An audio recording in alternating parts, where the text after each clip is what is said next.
Okay, hi everyone. Good morning. First of all, thanks to all the organisers for putting on such an awesome conference. I'm really looking forward to the rest of the talks this afternoon, as I'm sure there's loads more to be learned. So I want to talk to you today about 0 to 1 million downloads, PUMA's mobile success story. That's me. I'm Rob Walker. I'm an engineering manager at Formidable. You can find me online and on Twitter with @RobWalkerCo. For the past 14 months, I've been part of a team from Formidable, working with PUMA, or for the American audience, maybe PUMA, on the PUMA mobile app. This is an e-commerce app where you can browse and purchase shoes, clothing, equipment. You can use the cool virtual try-on feature, create a wish list, be notified of new product drops, track your orders, all of the things that you would expect of an e-commerce app and more. If you haven't already had a go on it, please install it, have a play, see if you can find some of the cool little Easter eggs we've hidden in the app as well. The project was first initialized as a bare React Native app at the end of March 2021, so a little over 2 years ago now. It was first released to users in India in May 2022. Then we launched into the US in July of the same year, into the UK in October, and into Japan in December. And watch this space to see where we might come next. Within 6 months of launching the app, we'd already hit well over 1 million downloads, and we've been super happy with how well it's been received by PUMA's customers. In fact, we currently have on the App Store 4.9 rating, which we are super proud about. And on the Play Store, we've also got 4.9, although that does fluctuate slightly up and down. And we've managed to do all of this with just a really small team. Originally, the project started with just 3 engineers, and it's gradually grown over time to a team of 5. This is the current team. It's Caddy, myself, Alessandro, Joe, and Justin.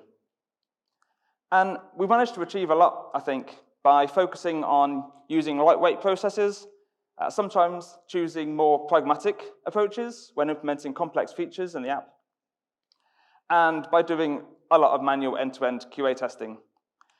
Now, this is Mo. He's our amazing QA tester, and without his work, I doubt that we'd have the 4.9 out of 5 star ratings that we've got in the stores. Mo's just one of our lines of defenses when we release new app versions.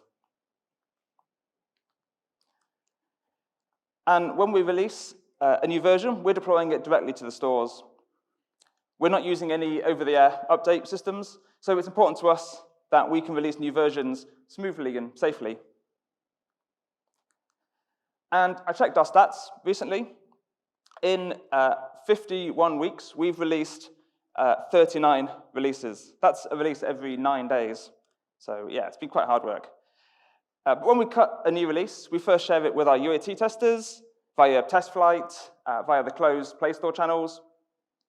And then once UAT is complete, we promote to production. Originally, we were releasing each new version to all the users. This was really quick, really easy. All the users can get that release as soon as they go and update the app or as soon as their auto-update kicks in on the phone. But if there was a bug that crept into a release, all users could equally get it just as quick. And that could be potentially quite bad for a bad release, a bad bug.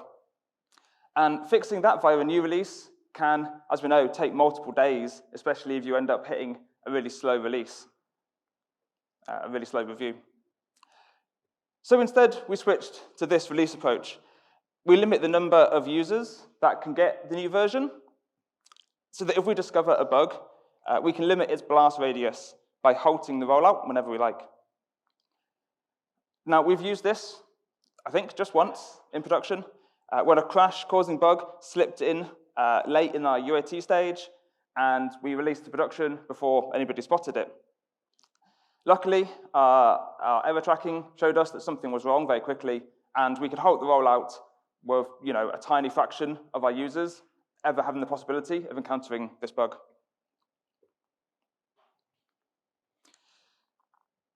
On the App Store, this approach is pretty simple. You just need to select the phase release option when you submit or before you submit to the App Store for review. And on Android, it's slightly more manual. You set your initial rollout percentage when you first release the app to production, and then as and whenever you like, you can increase that rollout percentage until you get to 100%. And for both platforms, you can either halt the app release whenever you like, or you can just fully release to all users when you're satisfied that everything's good.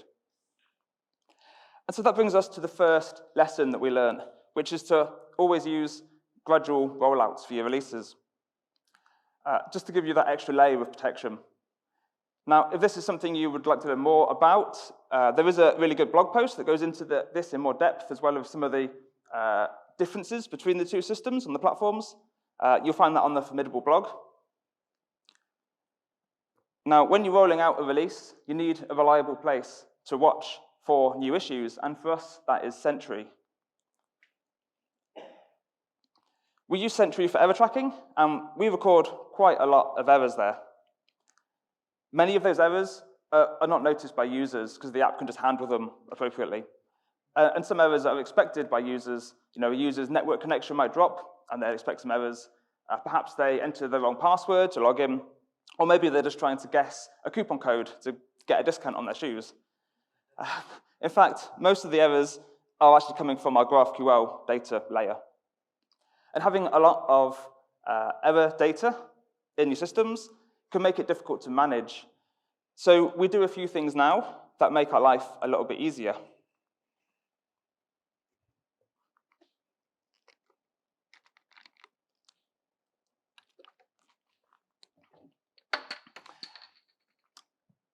One example we do is this code, which we have in our GraphQL error exchange, where we improve the error data before we send it to Sentry.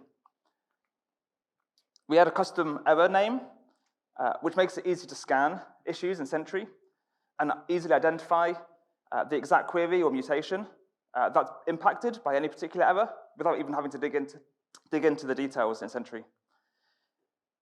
And we add this custom fingerprint to ensure that Sentry always groups matching errors together so that they're not just spread out across multiple issues in Sentry where you have to manually combine them. And we also add some custom tags. The custom tags are then displayed on the issue in Sentry and allow them to easily be filtered. For example, we can just click on the user profile tag and see every issue that the user profile query has ever run into. So it makes it much easier to debug issues with any particular query or mutation. With these changes, you can see that GraphQL issues in Sentry are easy to scan and see what's going on. And when you combine this with the little graphs that Sentry gives you that show you how many times a certain issue has occurred over 24 hours or over 14 days, you can instantly get a feel for the scale of a problem. You might be able to see that there was just like a one-off error that you're not too concerned about. Perhaps there was a big spike indicating some server downtime or a problem on the API. Or perhaps you've seen the error rate gradually increase. If that matches one of your gradual rollouts, then you might want to be concerned that you've broken something in the app that's been released recently. And for even greater control, you can add some server-side fingerprinting in Sentry, which we recently started to use to group things like out-of-memory crashes and ANRs, which have always just been recorded as separate issues in Sentry because they have unique stack traces. But now everything gets automatically grouped, and we can see exactly how often each kind of crash is occurring without having to kind of manually merge issues.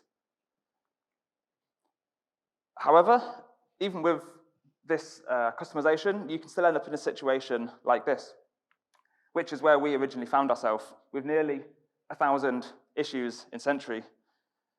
Now, with that many issues, it's really hard to actually find things that you need to care about. So to fix this and get Sentry into a more manageable state, we needed to implement some better triaging processes. Now we regularly review all of the issues in Sentry, and we either merge them if we notice they're just duplicates. We assign them so they can be actioned, or we acknowledge them and continue to monitor to see how things progress over a few days, or we choose to just ignore them. And when we ignore them for a period of time, or until a certain number of occurrences have happened, to allow us to clean up the list of issues in Sentry, while still allowing the issue to be flagged up again in future if there's a spike or an increase in that specific issue. Then anyone not involved in the triaging process can just create a filtered view of the data in Sentry that only shows them assigned issues and perhaps regressions, just the things that are actionable, rather than 1,000+ issues they might be able to see. And you can also view native crashes and ANRs directly within the Play Store console. And native iOS crashes can be viewed directly from within the Xcode organizer, where you can also view stats about battery usage, launch time, loads of other information. These can be helpful when you're trying to get a picture of the overall health of your app. And it's also the data that Play Store can use to penalize poorly performing apps. So it's always worth keeping an eye on the data that Play Store themselves are tracking, make sure that you're keeping within their thresholds. And so that brings us to the second lesson that we've learned, which is to proactively monitor and manage your error tracking to ensure that you can see the signal from the noise of all the errors. Once we had implemented a better triaging process, we quickly identified several infrequent JavaScript exceptions that were previously just not lost amongst those 1,000 issues that we'd just never seen in Sentry. So you may remember that I said that in December, we launched into Japan. Well, Japan meant Japanese translations.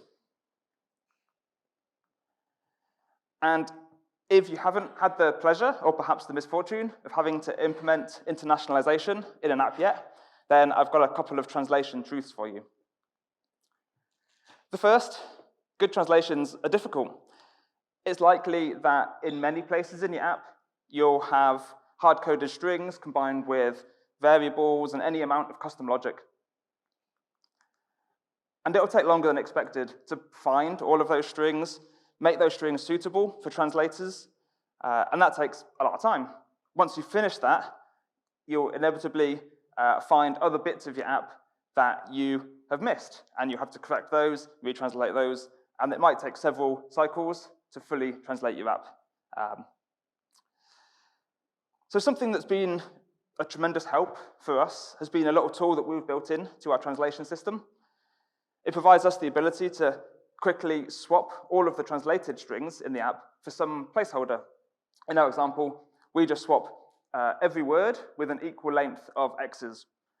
But this allows us to quickly identify missing strings simply by browsing the app, performing all the actions that we might do in the app, seeing all the error messages and the validation errors. And very quickly, anything that you've missed that's still hard-coded somewhere in your app or that hasn't been translated yet will just be rendered in your normal English text as opposed to your placeholders. And that is kind of the technique we use to quickly find all those little missing bits of strings that are scattered amongst your source code. We also created some translation tooling, like debug tooling, that helped us find issues with the translated strings that we're provided with from our translators. This screenshot is of the output from Danger, which is a tool that we use to run our translation checks whenever relevant, and which adds the output directly into our PRs. Here you can see that these Japanese translations have an issue with a certain string that had a placeholder, where that placeholder doesn't seem to match what we expect for our source translation. In this case, it might be that the translators translated the name of the variable in the placeholder, which happens occasionally. And the same tooling can be used directly from within the app by our translation stakeholders. This is quite helpful for work-in-progress translations, where our stakeholders can enable this debug tool. They can easily then view the current progress and outstanding issues for a set of translations. So here you can see that there's a number of missing translations where we would be using the English fallback by default. as well as that invalid placeholder. So with this, we can let our stakeholders monitor the progress themselves and provide us with the information we need before we have to go and ask for it. And in a similar way, analytics stakeholders can use some debug tooling that we created for them. This tool displays client-side logging of the app's various analytics tracking calls, and this allows them to quickly test and verify that the app's tracking implementation is correct themselves. This effectively put an end to the numerous JIRA tickets we would receive asking us to verify that certain data was being correctly tracked, because now they can just enable this debug tooling, perform the actions in the app themselves, and then verify exactly what tracking was performed directly from within the app. And so that brings us to the third lesson that we've learned, which is to create the tooling that you need, especially tooling that moves chores and responsibility away from the engineering team and onto the stakeholders themselves.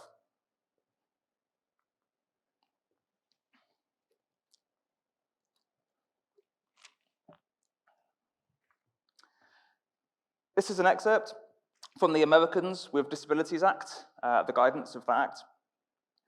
It says the ADA guarantees that people with disabilities have the same opportunities to purchase goods and services. So what does this mean for your app? Well, if you're providing some goods or services, your app must be accessible. In fact, Domino's recently lost a court case dating from 2016 as their app and their website weren't suitably accessible for their customers using screen readers, and they've recently had to settle that out of court just last year. I'm sure that many of you are aware of the different permanent, temporary, situational disabilities that a user may have, as you can see in this image, as they're often discussed in other conference talks and articles. But how many of you are actually testing your app against some of these scenarios? Have you tried using your app just with VoiceOver? Or just with TalkBack? Before I started on this PUMA app project, I personally had never done this. And it's taken a while to build up my own knowledge and confidence to enable these VoiceOver tools and do some testing myself. Thankfully, PUMA engaged a testing company to audit the app for accessibility issues, leaving us to just focus on fixing those issues.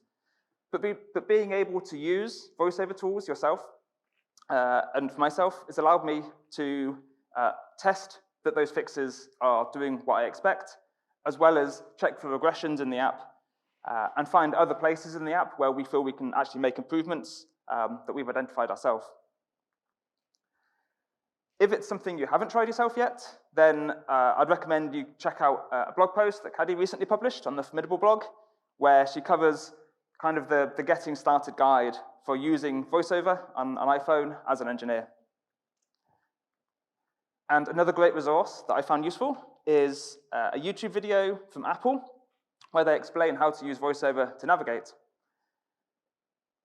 Obviously, it would be great if you could test your apps using screen readers, but what do you do when you find an issue?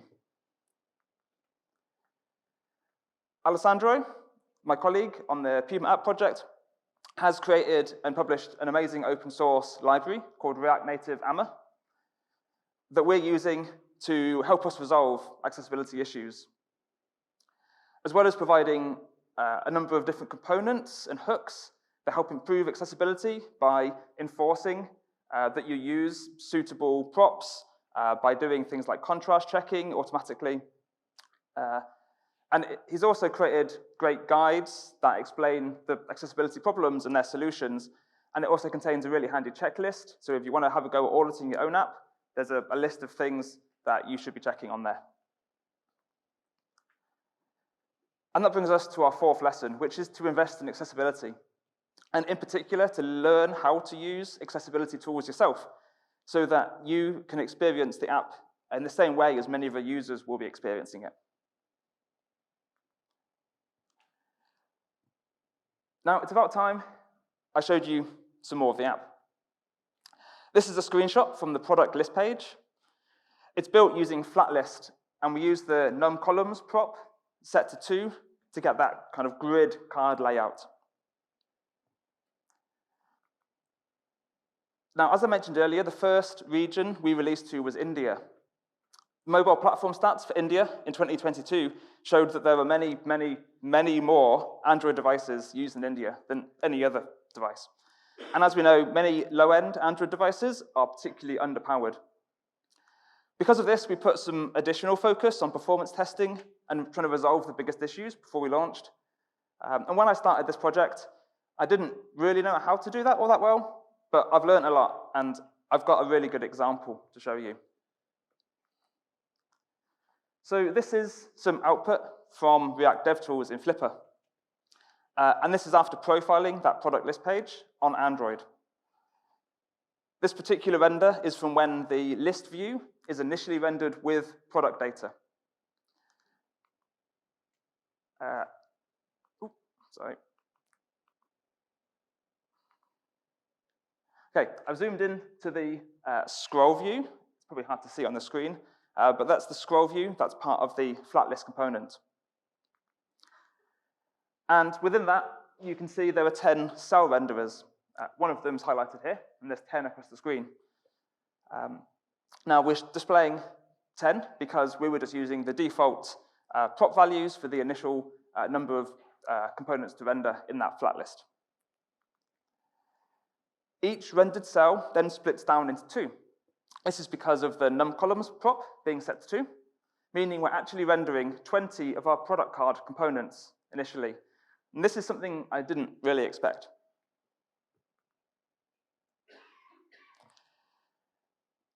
This initial render is very expensive. In fact, you can see that it's taking 288 milliseconds for that initial list to render when we receive the data. That seems really slow.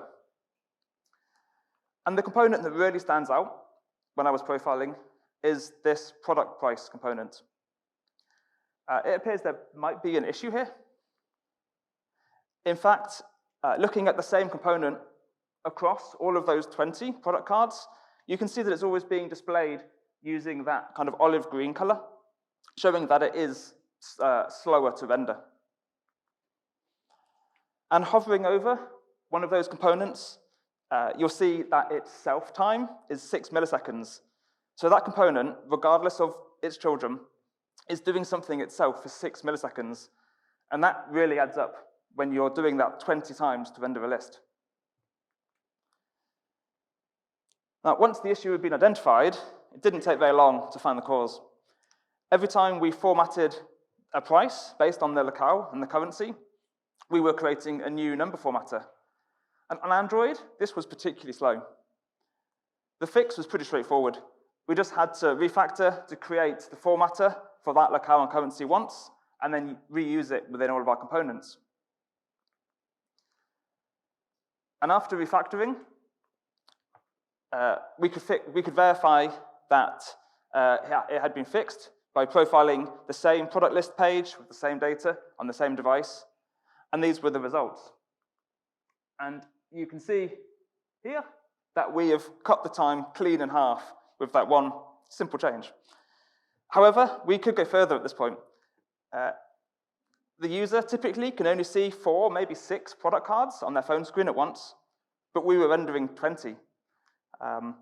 So from here, we can adjust the other list view props to limit the number of product cards being rendered at any one time to get a much faster initial render and only show a smaller number of cards at any one time. If you've not profiled in Flipper before, then let me quickly show you how to set it up and use it.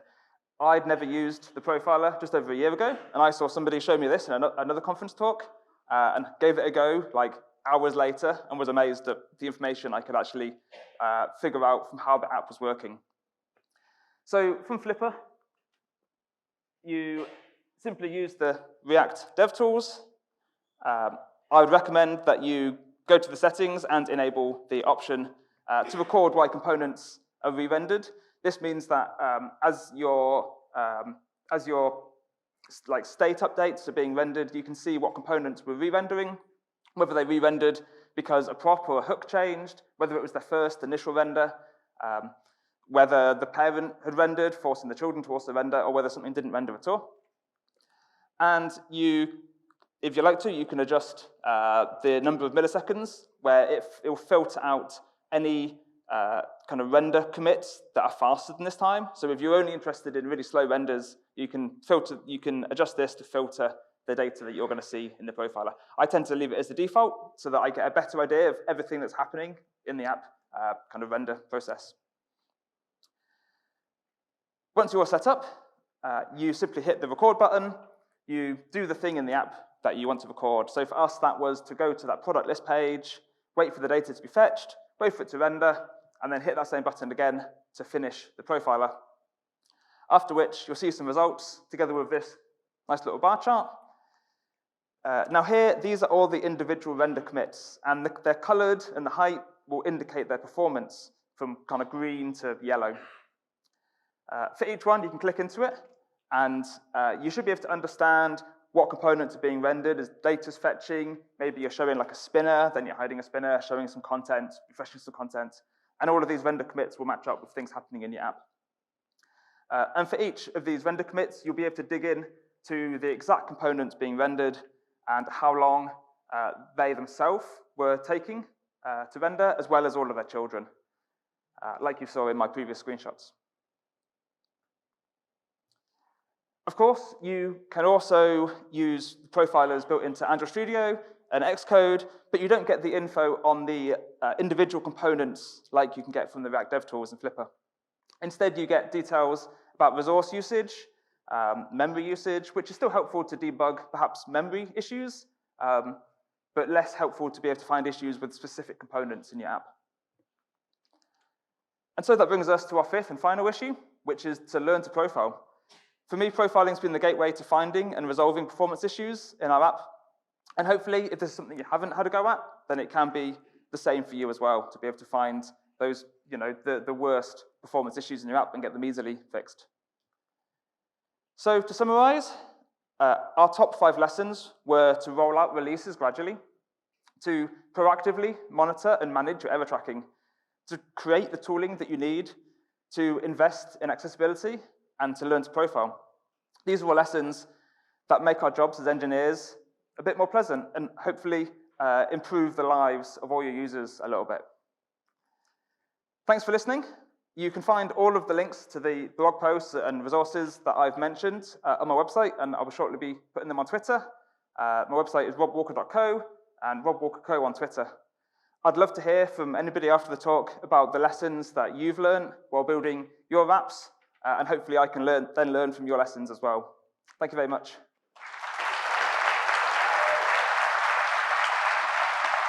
Thank you. Great, man.